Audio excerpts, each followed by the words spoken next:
বাংলাদেশের নির্বাচনী ইতিহাসের দীর্ঘ সময় ধরেই জোটের প্রধান রাজনৈতিক দলের প্রতীকে শরিক দলের প্রার্থীদের ভোটে লড়ার রেওয়াজ রয়েছে। তবে সম্প্রতি গণপ্রতিনিধিত্ব আদেশ বা আরপিও সংশোধন হওয়ায় এখন আর থাকছে না সে সুযোগ। ফলে নিজ দলের প্রতীকেই নির্বাচন করতে হবে প্রার্থীদের, যা চলমান রাজনীতিতে যুক্ত করেছে নতুন বিতর্ক। উপদেষ্টা পরিষদে এ সংক্রান্ত সংশোধনী পাশ হওয়ার আগে আইন মন্ত্রণালয় ও নির্বাচন কমিশনে আনুষ্ঠানিক চিঠি দিয়ে আপত্তি জানিয়েছিল বিএনপি। তা আমলে না নিয়ে ৩রা নভেম্বর অধ্যাদেশ জারি করে অন্তর্বর্তী সরকার। তবে গেজেট প্রকাশের পরও থেমে নেই দলগুলো। দলীয় প্রতীকের পাশাপাশি আগের মতো জোটের প্রতীকে ভোট করার সুযোগ ফেরাতে ইসির দ্বারস্থ হয়েছে বিপ্লবী ওয়ার্কার্স পার্টি, 12 দলীয় জোট সহ কয়েকটি দল। এটা তো হঠাৎ করে দলগুলোর উপরে চাপিয়ে দেওয়াটা কিন্তু যৌক্তিক কোনো কথা না। আপনার দলগুলোর সঙ্গে তো আপনার তো আলোচনাই করেননি। বসবেন, কথা বলবেন, মতামত নেবেন।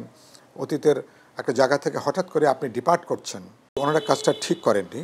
আমাদের দলের অবস্থান তো হলো নিজস্ব প্রতীকে করা, কিন্তু একই সাথে আগামী নির্বাচনে আমরা বলেছি যে জনপ্রিয় অন্য কোনো প্রতীকে নির্বাচন করার বিধানটা আগের মতন থাকা দরকার। প্রাণ সসের মাখামাখি টেস্ট নুডলসকে করে তোলে আরো ইয়ামি আরো জোস। প্রাণ সস, সসের বস।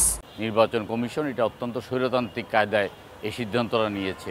রাজনৈতিক দলগুলোর স্বাধীনতা থাকা উচিত যে তারা কোন প্রতীকে নির্বাচন করবে, জোটবদ্ধ প্রতীকে নির্বাচন করবে না নিজস্ব প্রতীকে নির্বাচন করবে। আপনারা আমাদের সাথে কোনো আলাপ আলোচনা না করার প্রেক্ষিতে সেটা রাজনৈতিক দলকেও প্রতিপন্ন করা হয়েছে। আমরা দাবি করব নতুন যে অধ্যাদেশটা করেছে এটা বাতিল করার জন্য। একটা জোট কেন হয়?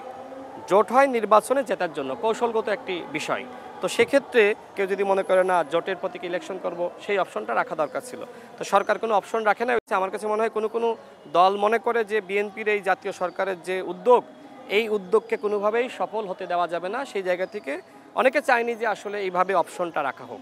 সমমনা দলগুলোর তৎপরতায় কি ফল আসতে পারে সেদিকে নজর রাখছে বিএনপি। আমরা হাল ছাড়ি নাই, এখন দেখি তারা কি করে। সবাইকে ইলেকশন কমিশনকে বলতে হবে যেটা এটা হয় না। আমরা যেটা চেয়েছিলাম সেটা তো বাংলাদেশের রাজনীতিতে নতুন কিছু না। অতীতের নির্বাচনগুলো সবাই কিন্তু এই মার্কেটিং করছে। এমনকি 18 সালের নির্বাচন জামাতও ধানের শীষ মার্কেটে নির্বাচন করেছে। তো সুতরাং এবার কিছু গোষ্ঠীকে পক্ষপাতিত্ব করার জন্যই এটা করা হয়েছে। তবে এটা ডেমোক্রেটিক প্রসেসে ঠিক না। তবে প্রতীক ইস্যুতে আরপিওতে নতুন করে ফের কোনো সংশোধনীর বিরোধিতা করছে জামায়াত।